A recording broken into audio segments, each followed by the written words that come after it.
Македонија во 13-тиот век представувала воен полигон низ кој марширале војските на соседите во нивните бројни обиди да ја наметнат својата власт.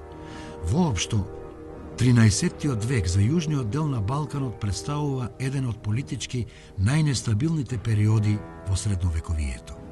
Ваквата непостојаност произлегла од промена на дотогаш постоечката доминација на Византиското царство, настаната по завршувањето на четвртиот крстоносен поход. Походот резултирал со заземање на Цариград во април во 1204 година и уривање на Византија.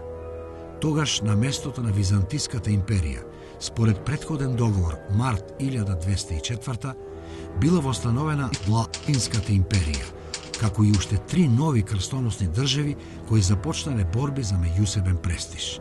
На Византиската круна претендирале уште 3 држави кои биле остатоци од Византија. Во ваквата комплицирана политичка ситуација биле вовлечени и неодамна возобновените балкански држави Бугарија и Србија, кои не останале имуни на апетитите од територијално проширување за сметка на Македонија, каде се вселиле новите соседи.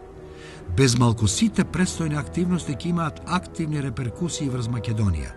При тоа, со брзина како на филмска лента, многу често ќе се променува власта воспоставувана од релевантните воено-политички фактори. Состојбата во Македонија во 13-тиот век не била помалку комплицирана ниту на црковен план. Воено-политичките доминации на бројните држави кои се бореле за превлаз во Македонија нашле свој израз и во црковната сфера. Во почетокот на ова немирно столетие, територијата на Македонија била под јурисдикција на Охридската архиепископија. Диецезата на оваа архиепископија се протегала и надвор од Македонија, каде нејзин единствен вистински ривал била Цариградската патриаршија. Сепак, јурисдикционата надлежност, воспоставена многу порано, се почитувала од двете цркви. Со уривањето на Византија во четвртиот крстоносен поход, ваквата црковна харомонија била разнишана. Најпрво, во Цариград бил поставен латински патриарх. Седиштето на Цариградската патриаршија било преместено во Никеја, каде се наоѓал центарот на Никејското царство, една од државите наследнички на Византија. Тоа придонело да се осилат соседните цркви, силно поддржани од тамошните владетели, да отцепат во своја полза дел од охридските диецези. Во деновите на четвртиот крстоносен поход, Македонија најпрво била загрозена од навлегувањето на бугарските војски. Владетелот Калојан 1197-1207 година набрго по првото заземање на Константинопол, Цариград, на 17 јули 1203 година при крстоносната опсада отпочнал со воен поход во византиските територии на запад-југозапад од Софија. Походот засегнал голема територија од Македонија. Калојан во Македонија навлегол преку Јужно Косово и ги зазел градовите Скопје, Охрид и Берн. Со тоа во северна и голем дел од западна Македонија била воспоставена бугарска власт.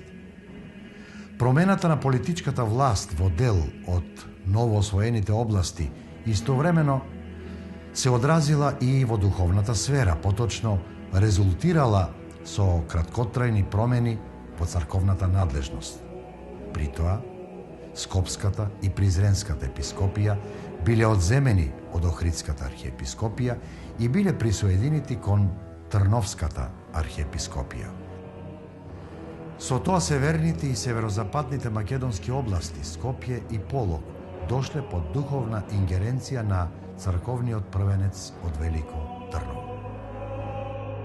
Така во писмо на бугарските архиепископи и епископи, упатено до папата Инокентије III, есента 1203 година, како трето и четврто наведени бугарски црковнодостојници, кои молат да им бидат испратени палиуми. Се именуваат скопскиот епископ Марин, како и призренскиот епископ Аврам, кој имал црковни ингеренции и врз Полог. Со изземањето на овие две епископии од јурисдикцијата на Охридската архиепископија, нејзината диецеза продолжила да се намалува. Архиепископијата во почетните години на 13 век до 1208 или 1216-17 година вклучувала 15 епархии. Од формираните 7 држави по уривањето на Византија, 4 крстоносни и 3 рецидиви на Византија, на тлото на Македонија се формирала само Солунската крстоносна држава. Нејзината територија опфаќала големи делови од Јужна Македонија. Границите оделе до Бер на северозапад и Сер на североисток, а на југ сите македонски територии јужно од Солун, дури до Средна Грција. Центар на државата бил најголемиот македонски град Солун. Според вестите на историчарот на Четвртата крстоносна војна, Жофруа Вилардуен, градот Солун им оставил силен впечаток на латинските барони и рицари, кога тие дошле под неговите ѕидини. Градот беше еден од најубавите и најбогатите градови на христијанскиот свет во тоа време. На чело на државата застанал главниот водач на Четвртиот крстоносен поход, маркизот Бонифаций Монфератски. Тој всушност требало да биде избран за цар на ново воспоставената Латинска империја со центар во Цариград. Но по противењето на венецијанците тој ја добил од новиот латински цар во Цариград Солунската држава. Државата постоела 20 години и била организирана според западен тип, при што Бонифаций се прогласил за вазал на латинскиот цар и му положил заклетва на верност. Така, Македонија во првите години по Четвртиот крстоносен поход била поделена меѓу Бугарија и Солунската држава. Но делови од Македонија требало да им припадат на други крстоносни барони, како и нивните партнери венецијанците. Тоа требало да се направи во согласност со претходниот договор кој го постигнале крстоносците и венецијанците под зидините на Цариград пред да го освојат градот. Според договорот, венецијанците требало да влезат во Охрид со областа и острово меѓу Костур, Воден и Бер со областа. На бароните пак им се отстапувале областите во јужните делови на Македонија, од Вардар до Албанските планини и од Тесалија до Прилеп. Според овој договор кој е познат како Партитио Терарум Империи Романија, договор за поделба на земјите од Ромејската империја, на крстоносците им следувале провинција Вардарија, провинција Верија со Хартуларатите, Доброчубица и Сланица, денешен Пазар, епискепскија Царско Добро, Гирокомион, епискепскија Платамона, провинција Молиск, близу острово и Меглен, провинција Прилеп и Пелагонија, со стан меѓу Соск и Молиск, провинција Преспа и Додеканис, провинција Сервија, провинција Костур и провинција Девол. Најголем број од крстоносците, како и венецијанците, не успеале да влезат во договорените региони. Во нив веќе имале воспоставена власт бугарите и маркизот Бонифаций. Наредните активности на солунскиот владетел биле насочени кон одбрана на овие територии од налетите на калојановите бугари. Со тоа и македонските ресурси и население биле вовлечени во воените активности. Можне скоро, ситуацијата во Македонија ќе се промени. Во 1207 година, во еден судир со бугарите ќе загине Бонифаций Монфератски, а наскоро и Калојан, кој потоа заминал да го обсадува Солун. Солунската држава продолжила да функционира како кралство, откако малолетниот син на Бонифаций, Димитар, кој го наследил татко му, во 1209 година ќе биде прогласен за крал од страна на новиот латински цар во Цариград Хенрих. Во деловите од Македонија кои се наоѓале под Калојан, во времето на неговиот наследник Борил 1207-1218, дошло до истиснување на бугарската власт. Претендентите за бугарскиот престол Стрес и Алексий Слав ќе започнат самостојно да владеат. Стрес 1207-1214 најпрво пребегнал кај српскиот велики жупан Стефан 1196-1228, со чија помош наредната 1208 успеал да отцепи поголем дел од Македонија. Ги искористил бугарско-латинските вооружени судери и незадоволството на управниците на тврдините во Македонија поради бугарските воени неуспеси и поразот на Борил од латините. Тоа му го олеснило воспоставувањето на власт во териториите по горниот и среден тек на Вардар, како и западно од реката со градот Бер, а за свое седиште го избрал реномираниот Просек. Почетокот на Стрезовата власт во Македонија е забележан од српски современици. Така, според известувањата на Стефан Првовенчаниот, понудени во биографијата за неговиот татко Стефан Симеон, српскиот велики жупан одзел и му предал на Стрез половина од бугарското царство и го зацврстил во Просек. Теодосиј пак, во биографија за Свети Сава, запишал дека великиот жупан Стефан најпрво го вовел Стрез во Просек, па дури потоа Стрез зазел и други градови. Власта на Стрес во западните делови на Македонија е позната и како власт на друговитите. Наименувањето на словенскиот ентитет води корени уште од времето на доселување на словените во Македонија во раното средновековие. Така името на едно од словенските племиња од 7 век успеало не само да се задржи во текот на наредните столетија, туку до 13 век и да се наметне како народносно име на населението кое живеело на просторот на југозападна Македонија со центар во Бер. Тие дори имали и сопствена црковна организација, наречена Друговитска епископија. По подчинувањето на Бер од страна на Стрес, влијанието на друговитите се наметнало и врз останатите делови од Македонија, каде што се простирала неговата власт. Во две синодални решенија од Охридската архиепископија, кои во збирката на Хоматијан се означени со број 81 и број 94, се споменуваат друговитите. Во првото се говори за тиранијата на друговитите во Верија, Бер. Во второто е забележано наметнување на власта на друговитите во Полок, чиј носител бил областниот господар Стрес. Набрго Стрес ги заладил односите со српскиот велики жупан 1209 година, откако се смирил со Борил, каде што овој го признал за независен владетел и му ја дал титулата Севастократор. Во намерите за проширување на својата територија на југ, за сметка на Солунското кралство, Стрес доживеал решавачки пораз во Пелагонија 1211 година. Неговата власт во Македонија се задржала се до насилната смрт во 1214 година. Тогаш Стрес бил приклонет кон моќната антисрпска коалиција составена од сите релевантни фактори на Балканот, здружени бугарско-латински војски, унгарски сили и епирски воени одреди. Но неговото воено ангажирање изостанало поради дипломатска мисија на братот на српскиот владетел Сава кај него, чиј крајен исход бил ликвидација на Стрес.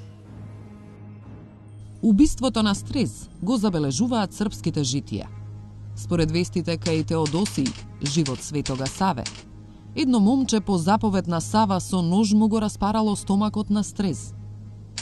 Стефан Првовенчаниот, живот Стефана Немање, забележал дека Свети Симеон го пронизал Стрес кој умрел со чудна смрт. А Доментијан во живот на Светиот Сава посочил дека за смртта на Стрес бил виновен Божји ангел кој го прободал со невидливо копие. Според житие на кнезот Стреган, убиството на Стрес се случило во тврдината Стрезово кале, која според тамошните информации се наоѓала на 4 часа од Скопје над реката Вардар, каде Стрес изградил нови тврдини, поставил одбрана војска, а таму биле водени и преговорите со Сава, кога и бил убиен Стрес. По исчезнувањето на Стрес од историската сцена, неговите територии во Македонија станале предмет на раздор меѓу соседите Бугарија, Србија и Епирското деспотство. Во овие војни премрежија, поголемиот дел на Западна Македонија со тешко освоивите градови Охрид, Прилеп и Скопје до 1220 година потпаднал под власта на епирците.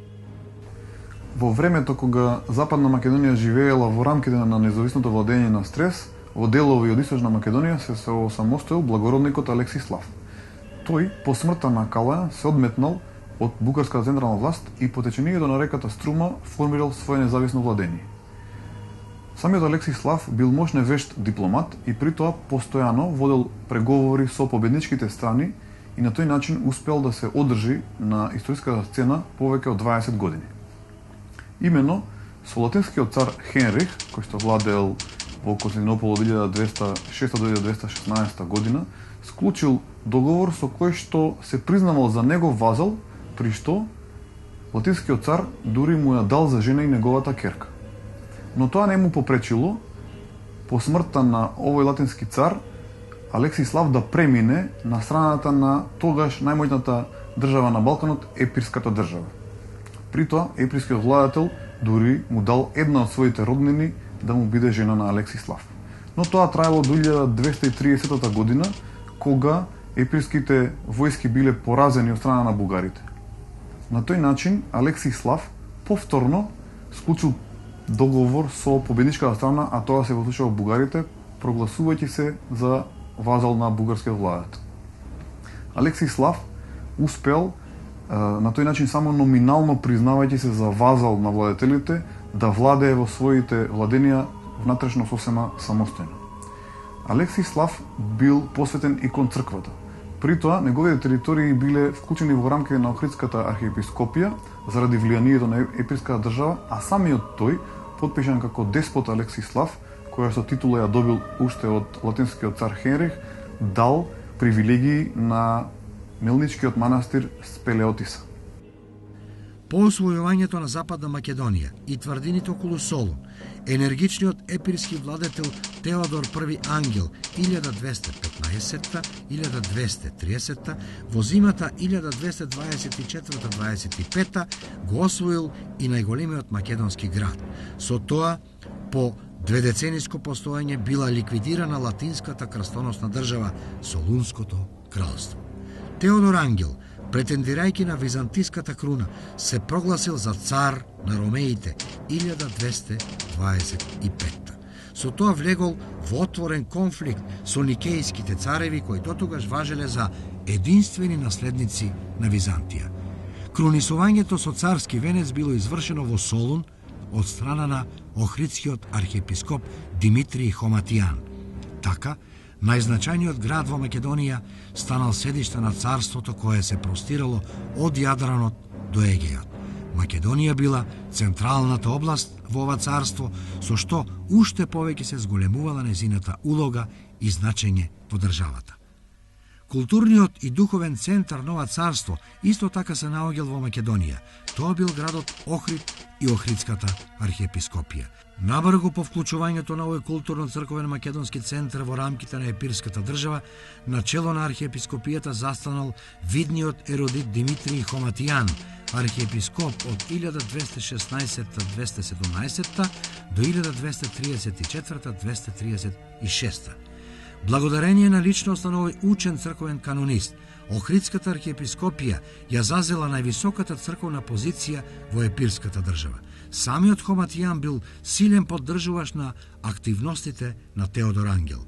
Тој бил голем поборник за експанзионистичката политика на владетелот не само против латините, туку и против Никејското царство и тамошната црква. За тоа имал и своји причини.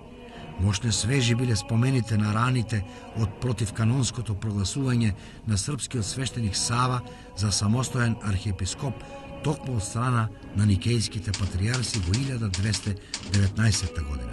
Со тоа, од Охридската архиепископија неканонски отпаднале нејзините жичко-рашки епархии. Овој чин на насилно одземање на дел од јурисдикционата надлежност, промовиран од Никејската црква, представувал директно мешање во ингеренциите на автокефалната Охридска архиепископија. На тоа Хоматијан жестоко реагирал како до Сава, така и до Никејскиот патриарх. Во едно писмо кое Хоматијан му го испратил на Никејскиот патриарх Герман, во врска со тоа се вели: за наша неправда беше ракоположен архиепископот на Србија, на места кои од древноста се подчинети на епархијата на Јустинијана. Како тоа и покрај постоењето на архиереи во тоа место и на епархијален архиепископ, да биде прогласен натрапник за архиепископ. Хоматијан тврдел дека Охридската архиепископија ги добила своите привилегии уште од царот Јустинијан, па затоа се сметал за наполно независен и автокефален. Воедно го оспорувал правото на никејските патриарси да се нарекуваат цариградски, односно не им го признавал правото да бидат продолжувачи на византиските престолни патриарси. Со тоа Охридскиот архиепископ го истакнува своето право на примат сред православните христијани. Хоматијан дури започнал да се користи со патриаршиската формула во официјалните документи, се условувал со фразата «наше смирение». Хоматијан не бил само голем приврзаник, туку и близок соработник на Теодор Ангел, кој го поддржувал и признавал судскиот авторитет на Охридската архиепископија. Освен тоа, Теодор Ангел честопати и самиот барал совет и мислење по одредени прашања од учениот архиепископ. Хоматијан, од своја страна, ревносно го бранел правото на епирскиот владетел на царската круна. Заради тоа сигурно бил и одреден да ја изврши церемонијата на кронисувањето на Теодор Ангел. Ваквата политичка состојба на доминација на епирската држава во Македонија се задржала уште неколку години, до 1230 година, кога епирскиот владетел бил катастрофално поразен од бугарите кај Клокотница. Со тоа, до тогашните епирски територии во Македонија, но и оние во Тракија и Албанија, без отпор го признале бугарското господство. Тоа се случило при походот на царот Иван II Асен во овие територии. Од маршрутата на освојувањата на бугарскиот цар се потврдува дека влегол во Централна Македонија, поминувајќи низ Пелагонија и Прилеп.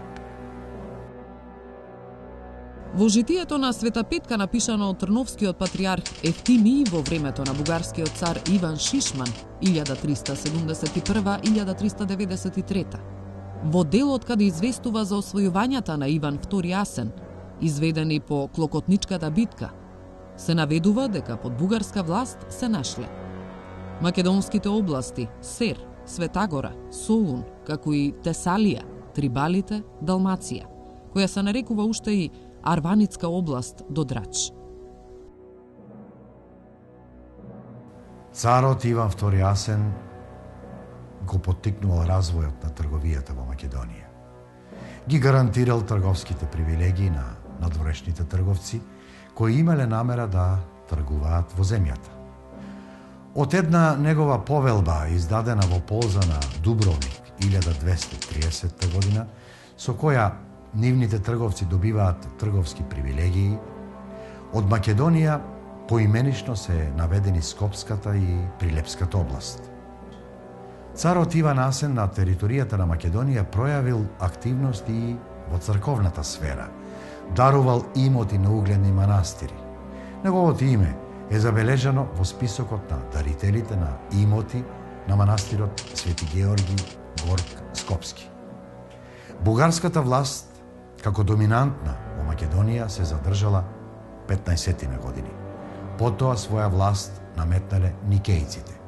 Во почетокот на 40-тите години на 13-тиот век, никејскиот цар Јован III Дука Ватац 1222-1254 ги засилил своите освојувања во Македонија. Тие резултирале најпрво со симнувањето на рангот на Солунската држава од царство во деспотство и нејзино поставување во вазални односи 1242, а во 1246 година и со нејзино целосно приклучување кон Никејското царство. Со тоа престанало 22-годишното постоење на една значајна држава на тлото на Македонија. Во продолжителни акции Никејскиот цар до крајот на 5-та деценија ги зазел сите територии кои бугарите претходно ги беа одзеле од епирците во Клокотничката битка. Никејската граница на север врвела погребените на Скопска Црнагора и Шар планина, што всушност означува дека најголемиот дел од Македонија потпаднал под Никејска власт. Говорејќи за рутинската инспекција на никејските европски поседи, современикот Георги Акрополит известува дека царот Јован III Дука Ватац, дознавајќи за смртта на Калиман I, крајот на август, почетокот на септември 1246 година, донел одлука да ја искористи новонастанатата ситуација и презел поход кон бугарските владенија во Македонија, упатувајќи се најпрво кон Сет. Во текот на предстојните месеци никејците во Македонија успеале да ги заземат уште северните и централните градови и области, од кои Акрополит последователно ги именува: Скопје, Велес, до Прилеп и пределите на Пелагонија, Невстапол и Просек. Во средината на столетието релевантните фактори на Балканот повторно се групирале со цел превласт во Македонија. За кратко време од една деценија Македонија станала вистинско рицарско бојно поле. Немало една доминантна воена сила која ќе загосподари со територијата и ситуацијата. По таква воено-политичка констелација господарите на македонските градови се менувале речиси секоја година. Единствениот начин да се заштити населението од погубување, градовите од разурнување, а околните рурални населби од пустошење, бил да се починат на сите воени сили кои ќе се насочеле кон нив. Таквата воена тактика било единственото реално, разумно однесување на македонското население. На тој начин, на бројните интрудори не им се оставала можност за реваншистички, плячкашки дејанија во случај на отпор. Другиот, поризичен начин, бил да се отфрли власта на сите околни господари. Таков бил случајот со Драгота и неговото отфрлање на никејската власт во Мелник и околината. Слободолюбивите традиции на населението од оваа југоисточна македонска област од времето на Алексиј Слав се појавиле повторно на виделина во пролетта 1255 година. Слободната територија веднаш се расширила во регионот на Средна Струма. Начело на ослободената област се наоѓал крупниот високодостојник Драгота. Овој благородник потекнувал од Мелник, каде тогаш ја извршувал функцијата начелник на Никејската војска. Незадоволен од Никејската власт, заедно со војската и жителите на Мелник, како и со населението од околните предели, го нападнал Никејскиот гарнизон кој се затворил во Мелничката тврдина, цитаделата. Потоа слободната територија се проширила и надвор од градот, опфаќајќи ги областите помеѓу планините Пирин, Огражден, Беласица и Рупелската клисура. Дури по личниот ангажман на никејскиот цар Теодор II Ласкарис, во летото истата година, никејските војски успеале да ги поразат приврзаниците на Драгота во Рупелската клисура, каде бил смртно повреден и самиот водач Драгота. Тоа го означило крајот на слободната територија, а учесниците и приврзаниците на Драгота, заедно со нивните семејства, потоа ја почувствувале одмаздата на никејците.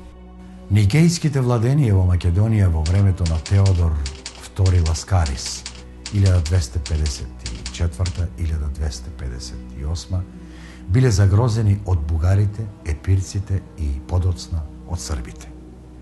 Најпрво бугарскиот владетел Михаил II Асен 1246-1256 по преземениот поход во Родопите ја освоил источна Македонија до Вардар.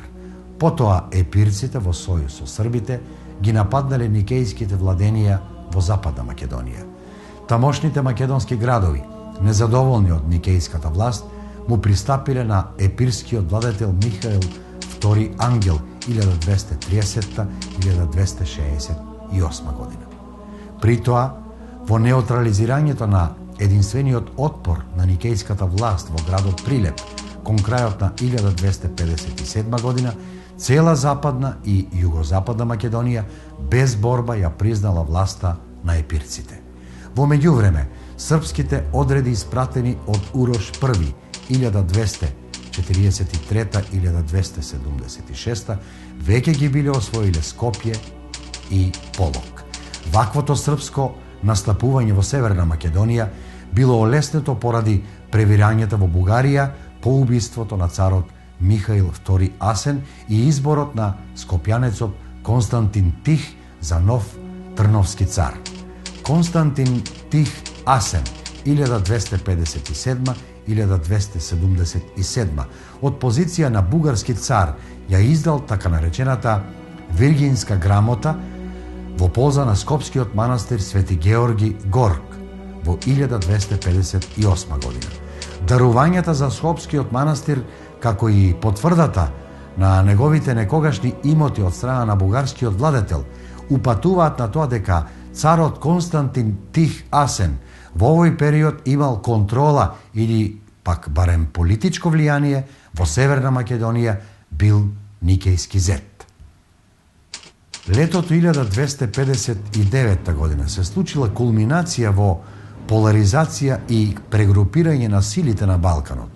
Тоа резултирало со жестоко воено пресметување на спротивставените страни. Место на одигрување на битката било повторно тлото на Македонија. Новоформираната антиникејска коалиција, предводена од епирскиот деспот Михаил II Ангел, ги вклучувала сицилијанскиот крал Манфред Хохенштауфен, кој владеел и со значајни територии во Албанија, а хајскиот кнез Вилхелм II Вилардуен, најсилниот владетел на Пелопонес, како и војска од други латински барони и одред власи.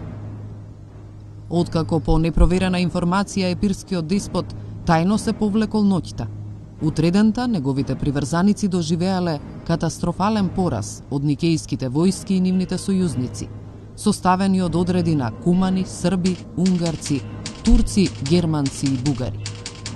Битката се одиграла во Пелагониската рамнина во почетокот на летото 1259 година. Поголемата никејска победа и анулирање на респектабилниот претендент епирците, на никејците целосно им се отворил патот кон Цариград. Предводени од Михаил Палеолог го освоиле Цариград во крајот на јули 1261 година, со што Михаил VIII Палеолог 1261-1282 формално правно извршил реставрација на Византија. На тој начин, во 1261 година, во Македонија започнало воспоставување на византиската власт. Сепак, со реставрацијата на Византија, незината власт во Македонија не се воспоставила по автоматизам. Предстоел период на наметнување, односно прифаќање на новата управа. Кај некои македонски области, признавањето на византиската власт одело постепено. Така, благородникот Јован Синадин, кој бил топарх на западот во така наречениот Полок, се приклонил кон Византија дури една деценија подосна, до 1271-1272 година. Тоа говори дека во седмата деценија на 13-тиот век во северозападна Македонија постоела посебна административна област, топархија, чиј челник всушност бил самостоен управник на областа Полок. Обновувањето на византиската управа во Македонија генерално се рефлектирало со смирување на непрекинатите непријателства меѓу претходните лути ривали кои всушност имале единствена цел заграбување на што поголеми територии во Македонија. За Македонија, иако под византиска власт, настанал дводеценијски помирен развој се до почетокот на 80-тите години од 13-тиот век, кога ќе започне српското освојување во Македонија. Честите воени турбуленции во Македонија во текот на 13-тиот век се одразиле и врз културната сфера. Не се појавил доволно силен политички авторитет кој ќе ја преземе улогата на доминантен во сферата на културата, литературата, уметноста. Кон тоа се придодаваат и избиднувањата во црковната сфера. Тука, Охридската архиепископија преферирала континуитет во архитектонските и стилски црковни традиции од времето на реномираната доцно Комненска династија од 12-тиот век. Во формирањето на ваквата уметничка клима на територијата на Охридската диецеза, појдовна точка била идејата на Охридската архиепископија за апостолицитет, примат пред другите православни цркви, истакната во времето на епирската држава. Црковната уметност во епирската држава, која во најголем дел ја опфаќала територијата на Македонија, заради политичките ривалства со никејците, ги црпела своите инспирации токму од комненските уметнички тенденции. Тие пак, под покровителство на Охридската архиепископија, продолжиле да се негуваат во текот на целиот 13 век, со што доцно комненскиот правец се здобил со голема виталност и долговечност. Не бил поколебан ниту во времето на новата династија палеолози во обновената Византија, кога бил издаден едикт со кој на Охридската архиепископија и се потврдуваат нејзините историски епархии за сметка на Српската и Бугарската црква 1272. Палеолозите со својот пролатински курс од 70-тите години немале легитимитет за наметнување влијание на полето на културата. Доцно комненскиот стил со локални македонски обележја и специфики, промовирани најсилно од угледните зографи Михаил и Евтихии, чии дела во Македонија влегуваат и во првите децении од 14-тиот век, е доминантен во сакрални споменици во Македонија. Црковните градби, заради историско-политичките настани, биле мощне скромни и малубројни. Во нив, таквите иконографско-стилски обележја се следат во текот на целиот 13 век во црквите. Во Солун, Панагија Тон Халкеон, Костур Панагија Мавриотиса, Прилеп црквите Свети Архангели 1270, 1275, 1280 година, како и Свети Никола околу 1298, обете во Варош, Струга црквата Свети Ѓорги во Калиште од 1267-68, Порече Рождество на Богородица во село Манастирец од втората половина на 13 век, Мариово црквата Свети Никола во село Манастир од 1270-71. За ваквите решенија во сферата на културата без друго значајно влијание имале кадровските решенија за челници на Охридската архиепископија. Меѓу нив еминентните архиепископи Димитрий Хоматијан во првата половина на 13 век и архиепископот Константин Кавасила во почетните 2 децении на втората половина на истото столетие. Овие архиепископи биле порачатели на икони, изработени од мајстори во Македонија со завидни иконописно-сликарски вештини, што сведочи за постоење месни уметнички школи. Такви се двете икони посветени на Исус, едната подарок од Хоматијан, а другата изработена во времето на Кавасила, 1262 година. Забележителна е и нивната книжевна активност во зачувување и ширење на култовите на познатите македонски светци. Свети Климент од страна на Хоматијан напишал кратко житие за Свети Климент и 3 канони за него, што влегле во служба за Свети Климент, како и Свети Климент, Свети Нау напишал по еден канон за Свети Климент и за Свети Нау.